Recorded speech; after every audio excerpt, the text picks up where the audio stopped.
Joining us with some perspective on another busy week is Anna Palmer, senior Washington correspondent for Politico. She's also the co-author of Politico's Playbook newsletter. Anna, good morning. Good morning. Let's talk about the op-ed first, which seems to be consuming the White House at this point. 30 administration officials have felt the need to come out and say, wasn't me.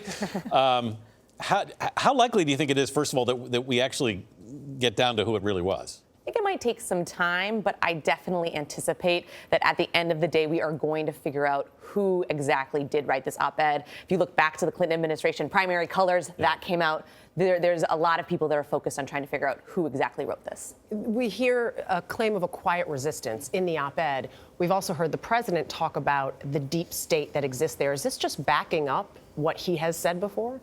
There's paranoia in this White House right now, and I think this definitely feeds into that. If nothing else, this president is alone. There's very few people that he can trust, and this op-ed, the Woodward book, just feeds into that. There's very few people that he can look to say, hey, do you have my back? President Obama made it very clear the gloves have come off now. Could this, raise the stakes? I think the stakes have never been higher in a midterm election. The fact that you have a former president not only campaigning, but calling out directly a current president is so unprecedented in a very unprecedented time. It's something that is very important to remember. Is it good or bad for the Democrats that it is the former president who seems to be the star right now, that there isn't somebody else that they're leaning on in the Democratic Party? I mean, that's the big problem for Democrats. Who is their 2020 candidate? But certainly the former president, Barack Obama, is the standard bearer for the party. He excites people in the base, and a lot of people have been wondering for the last 6 months, where are you? Yeah, and what do you make of his decision to come out now then?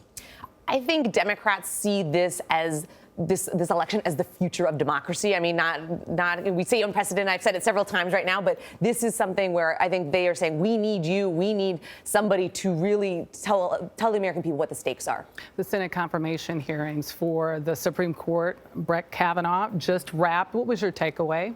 I think two things. One, Democrats didn't have a knockout punch. They certainly were able to land a few punches, but the stars of these hearings were certainly the future of the Democratic Party. When you talk about that, Kamala Harris from California, Cory Booker from New Jersey, really the standouts for Democrats. Are they trying to set themselves up essentially for White House runs down the road? Is that what that's about? There's a lot of speculation that this was them kind of taking their moment and seizing on it. But I would say for a Democratic Party that needs energy, that you have all these protesters that are there, they were really able to kind of be the new face. And what was their strategy?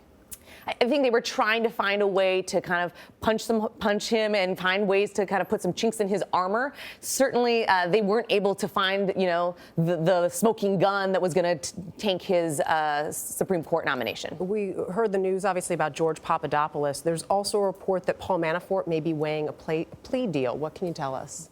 Well, the one thing for sure, the circus is going to continue around this case. Paul Manafort has danced with the idea for the past several weeks of doing a potential plea deal. If that happens, certainly everybody is watching what he could flip on this president, what he could say about the kind of some of his advisors. But so far, there's no actual details coming out what that deal might look like. All right, Anna Palmer, thank you very much. Thank you.